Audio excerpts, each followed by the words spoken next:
दोस्तों, आज हम एक बेहद मजेदार चर्चा करने वाले हैं। मतलब एक ऐसी कहानी जिसे सुनकर आपकी हंसी नहीं रुकेगी। सोचिए, क्या होगा जब शहर के ओवर कॉन्फिडेंस और लेटेस्ट गैजेट्स का आमना सामना गांव की एक बेहद गुस्से वाली भैंस से हो जाए। ये सिर्फ एक कॉमेडी नहीं है, बल्कि टेक्नोलॉजी, अहंकार और जमीनी हकीकत के टकराव का एक एकदम परफेक्ट उदाहरण है। अब आप लोग शायद सोच रहे होंगे कि भाई, क्या एक टैबलेट और एक ब्लूटूथ स्पीकर से किसी भड़की हुई भैंस का दूध निकाला जा सकता है? सुनने में ये आइडिया थोड़ा सा, या कहूँ थोड़ा ज्यादा ही पागलपन लगता है ना? लेकिन यही इस मजेदार घटना का मेन पॉइंट है।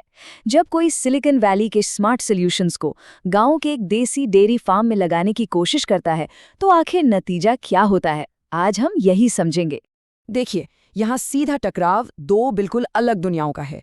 एक तरफ है हमारी टेक वाली दुनिया, जहाँ आईपैड्स हैं, फ्लुएंट इंग्लिश है और स्मार्ट वर्क का टैग है। और दूसरी तरफ है गांव की बिना फिल्टर वाली असलियत। यहाँ गोबर है, जानवरों की लातें हैं और कड़ी मेहनत है।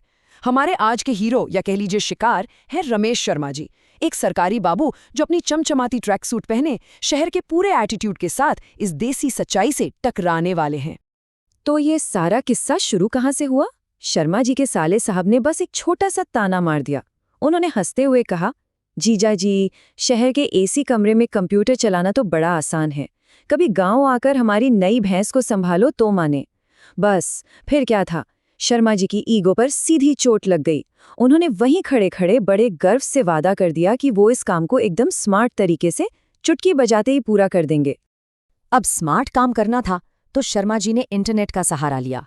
उन्होंने तुरंत YouTube पर 5 मिनट का एक ट्यूटोरियल देखा और 3 आसान से स्टेप्स बना लिए। स्टेप नंबर 1, फुल कॉन्फिडेंस के साथ भैंस के पास जाना। स्टेप नंबर 2, बाल्टी लेकर आराम से बैठना। और स्टेप नंबर 3, 5 मिनट के अंदर दूध निकाल लेना। उन्हें 100% भरोसा था कि उनका ये इंटरनेट वाला ज्ञान उन्हें गांव की इस बिजली नाम की भैंस पर आसानी से जीत दिला देगा। अब सीन इमेजिन कीजिए, एक 440 वोल्ट जैसी खतरनाक भैंस सामने खड़ी है और शर्मा जी उससे कॉर्पोरेट वाली इंग्लिश बोल रहे हैं। वो एकदम ऑफिस वाले अंदाज में कहते हैं, लुक बिजली, कोऑपरेट करो, लेट्स कीप इट प्रोफेशनल। मैं दूध निकालूंगा, तुम शांति से खड़ी रहोगी, ओके? ऐसा लग रहा था जैसे वो किसी क्लाइंट के साथ मीटिंग कर रहे हों। लेकिन बिजली ने क्या किया? उसने बस एक हूं की आवाज निकाली और बड़ी बेपरवाही से अपनी पूंछ हिला दी। जैसे ही शर्मा जी अपने उस YouTube ट्यूटोरियल के हिसाब से बाल्टी लेकर बैठे, एक नया और बिल्कुल अनएक्सपेक्टेड पंगा हो गया। बिजली को शर्मा जी के महंगे शहर वाले परफ्यूम की तेज महक आ गई और उसको ये बिल्कुल पसंद नहीं आई।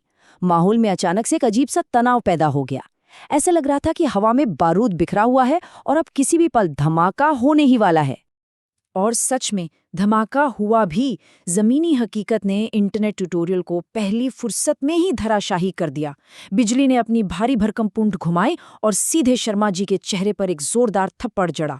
इस पहले ही अटैक में शर्मा जी के चश्मे का एक शीशा उड़ गया और उनके चेहरे पर लग गया बिल्कुल ताज़ा 100% ऑर्गेनिक गोबर का फेस पैक। थप्पड़ खाने के बाद भी उनका वो एकेडमिक दिमाग एक्टिवेट हो गया। वो घबरा कर बोले, ये तो आउट ऑफ सिलेबस था, वीडियो में पूछ मारने का तो कोई जिक्र ही नहीं था। खैर, ये दिखाता है कि किताबी या इंटरनेट का ज्ञान और रियल लाइफ प्रैक्टिकल अनुभव में कितना बड़ा फर्क होता है। वहीं दूर खड़े उनके साले साहब जोर जोर से हंस रहे थे और मजे लेते हुए सलाह दे रहे थे कि भाई साहब, थोड़ा देसी स्टाइल लगाओ ना। लेकिन शर्मा जी हार कहाँ मानने वाले थे। जब YouTube वीडियो फेल हो गया तो उन्होंने टेक्नोलॉजी का एक और तीर चलाया। उन्होंने सोचा कि भाई साहब, जानवर तो संगीत से शांत होते हैं, तो उन्होंने फटाफट अपना चमचमाता ब्लूटूथ स्पीकर निकाला और उसे भैंस के पास एक खूंटी पर टांग दिया। उनका प्लान था कि कामिंग सूफी संगीत बजाकर बिजली को हिप्नोटाइज कर लिया जाए। अब आगे की पूरी टाइमलाइन ध्यान से सुनिएगा। एक एक सेकंड भारी पड़ने वाला था। 0 सेकंड्स स्पीकर खूंटी पर टांगा गया।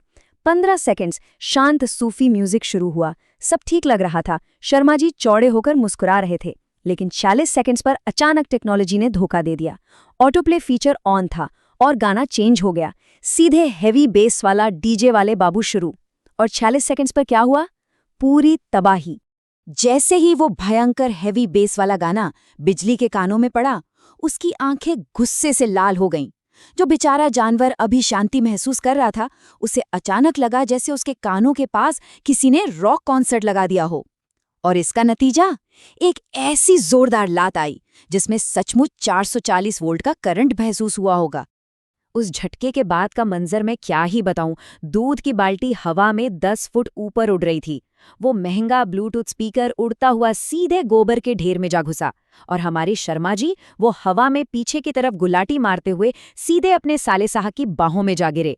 देखिए, बिना प्रैक्टिकल एक्सपीरियंस के फार्मिंग में सस्ती तकनीक लगाने का नतीजा यही होता है। अगर हम शर्मा जी के आने और जाने वाले लुक को कंपेयर करें तो भाई जमीन आसमान का फर्क था। जब वो आए थे, चमचमाती ट्रैक सूट थी, ईगो आसमान छू रहा था और हाथ में ब्रांड न्यू आईपैड था। और जब लौट रहे थे, कपड़े गोबर में सने हुए थे, मुंह पर पट्टी बंधी थी और चश्मा बुरी तरह टेढ़ा हो चुका था।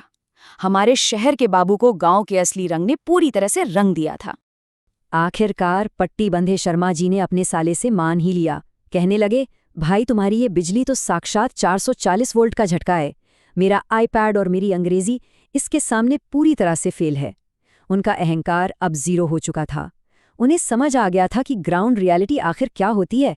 अब उन्हें कोई स्मार्ट वर्क बोलता है ना, तो उन्हें सबसे पहले बिजली की वो जोरदार लाठी याद आती है। तो दोस्तों, इस बेहद मजेदार किस्से से आखिर में एक बहुत अहम सवाल सामने आता है। क्या स्मार्ट वर्क सच में हमेशा कड़ी मेहनत यानी हार्ड वर्क से बेहतर होता है? देखिए, टेक्नोलॉजी हमारी जिंदगी को आसान जरूर बनाती है, लेकिन जब बात परंपरागत और जमीनी चुनौतियों की हो तो सिर्फ इंटरनेट का ज्ञान और महंगे गैजेट्स काम नहीं आते। उसके लिए असली अनुभव चाहिए होता है। शर्मा जी और बिजली के इस टक्कर ने हमें यही सिखाया है। इस बारे में जरा सोचिएगा जरूर।